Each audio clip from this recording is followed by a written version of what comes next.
নমস্কার, আলোর পত্রিকা নিউজ চ্যানেল থেকে আমি পেয়ে গেলাম আজকে রামকৃষ্ণ পালকে কৃষ্ণপদ ঘোষ মেমোরিয়াল হলে। দাদা, আপনি কতদিন ধরে লেখালেখি করছেন? সত্যি কথা বলতে কি, লেখার প্রবণতা আমার ছোটোবেলার স্কুল লাইফ থেকেই, ছাত্র জীবনে। তখন সম্ভবত 7 বা 8 থেকে আমি লেখালেখির কাজ শুরু করি, বাংলা বা ইংরেজিতে, দুটো ভাষাতেই।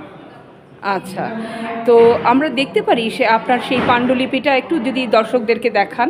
হ্যাঁ, অবশ্যই দেখাতে পারি। আজকে আমি কলকাতা আসার সময় ভেবেই নিয়ে এসেছিলাম, এরকম একটা পাণ্ডুলিপি আমি পেয়েছিলাম, মানে লিখেছিলাম সেটা আজকে থেকে 40-41 বছর আগেকার। সেখানে আমার হাতের লেখা বাংলা এবং ইংরেজি কবিতাগুলো ওখানে আছে। এটা এখনও কোথাও মুদ্রণ হয়নি, মানে ছাপানো হয়নি। আমরা এটা চেষ্টা করতেই পারি ছাপানো। হ্যাঁ, আমি খুব খুশি হব যদি এটা কেউ ছাপিয়ে কিশোর কবিতা গুচ্ছ বলে কবিতা সংকলনটি বের করা যায়। আচ্ছা, ঠিক আছে। আর হ্যাঁ, এরপরে আপনার কি কি বই বেরিয়েছে? হ্যাঁ, এরপরেই 2025 সালে প্রথম আমার ইংরাজি কাব্যগ্রন্থ pulse of poesy Bangalore clever fox publishers থেকে বেরিয়েছে, যেটা আমি অনলাইনে অ্যাভেলেবেল আছে ফ্লিপকার্ট, অ্যামাজনে। আচ্ছা আচ্ছা। এরপর পরে আমি আবার একটা কবিতার বই বের করি, সেটা কাব্যের অনুরণন। হ্যাঁ, কাব্যের অনুরণন।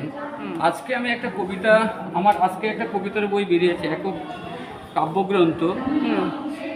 কাব্যগ্রন্থ কবিতার গীতিকা।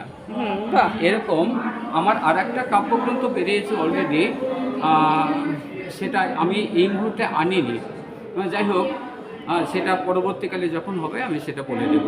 আচ্ছা, ঠিক আছে। তো আমার লেখার প্রয়াস জারি আছে, বিভিন্ন পত্রপত্রিকায়, ছোট বাংলা মাধ্যম এবং বিভিন্ন স্থানীয় পত্রপত্রিকা আমার লেখা বেরোয় আর কি, সাময়িকী পত্রিকাগুলোতে বেরোচ্ছে। ঠিক আছে, ধন্যবাদ দাদা।